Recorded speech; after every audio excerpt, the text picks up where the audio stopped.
The flight from New York to Los Angeles was smooth and quiet in the first-class cabin, where luxurious leather seats and warm ceiling lights created an atmosphere of peace and opulence. Maria, a black flight attendant, walked down the aisle attentively, serving passengers with practiced grace. Maria was the daughter of a billionaire, the very owner of the airline she worked for. But not wanting anyone to know about her true identity, she had asked her father to let her work in an ordinary position like any other employee. She wanted to be independent, to prove she could earn her place without relying on her family name. Deep down, she knew she could easily have had a privileged seat on any flight, but she chose not to. Today's flight was nearly full, and among the first-class passengers was a wealthy white family. The father looked affluent, dressed in a sharp suit, but showed no respect toward service staff like Maria. She didn't have a good impression of them from the start, especially the boy, around 13 years old, with a smug expression and an unpleasant attitude. The boy leaned back in his seat, eyes glued to his phone, occasionally glancing around, as if sizing up everyone with arrogant disapproval. As Maria approached to offer service, the boy suddenly snapped. "Hey, you! Get me some good juice. Don't make me wait too long." Maria forced a cold smile, but irritation started to rise inside her. She was used to all kinds of customers, but this boy was crossing the line. She replied calmly, "I'm sorry, sir. We only offer the options listed on the menu. If you don't like them, I can bring you something else." The boy scoffed, his voice dripping with contempt. "You probably don't even know who I am. You're just a cheap flight attendant, nothing special." Maria felt a sting in her pride, but she tried to stay composed. Still, the boy's arrogance pushed her to the edge. In a moment of lost control, she stepped forward, turned the boy's face toward her, and slapped him hard across the cheek. The slap echoed through the silent cabin. Everyone around froze in shock.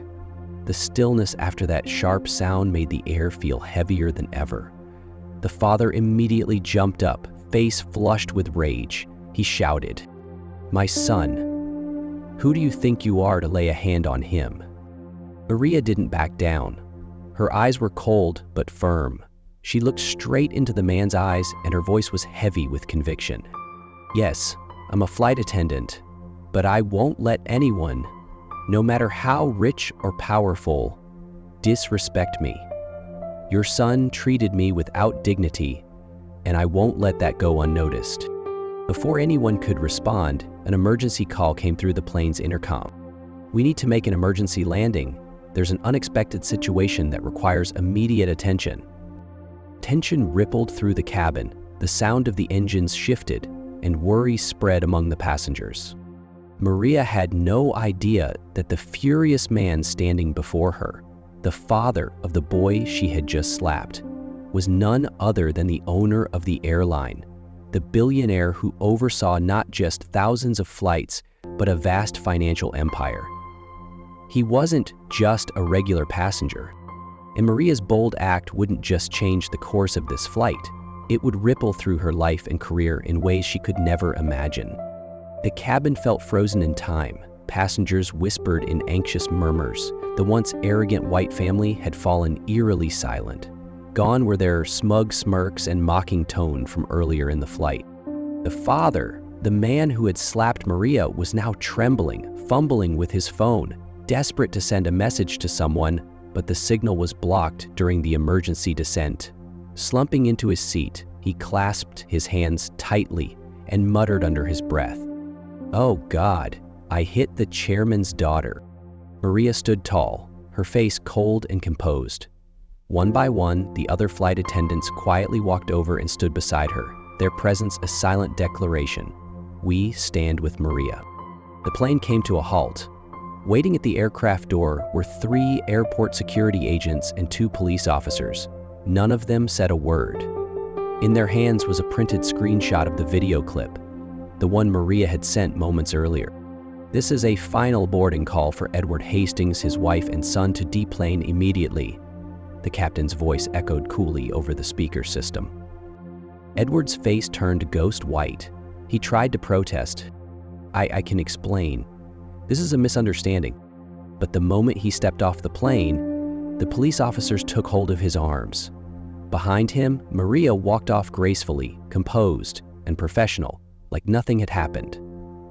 In the terminal, a crowd of reporters had gathered, cameras already flashing. Who is she? Is this the flight attendant assault case? Is it true she's the daughter of an airline tycoon? A sleek black Mercedes S-Class pulled up. The back door opened. Out stepped a sharply dressed black man in a tailored gray suit, a Sky Prime lapel pin glinting on his chest, his gaze piercing, presence commanding, unmistakably powerful. All eyes turned to him. The reporters fell into stunned silence. Edward recoiled in shock.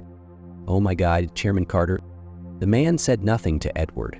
He looked at him with a gaze so cold and heavy, it made Edward feel like dust in the wind. He turned to Maria. "Are you all right, sweetheart?" Maria gave a small nod. She replied calmly, not hiding, but not trying to seem invincible either.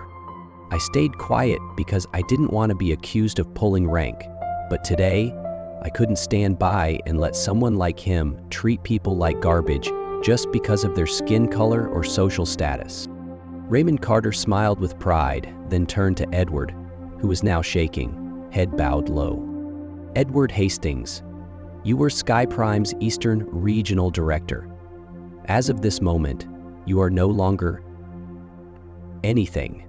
Go home. HR will deliver your termination notice to your doorstep."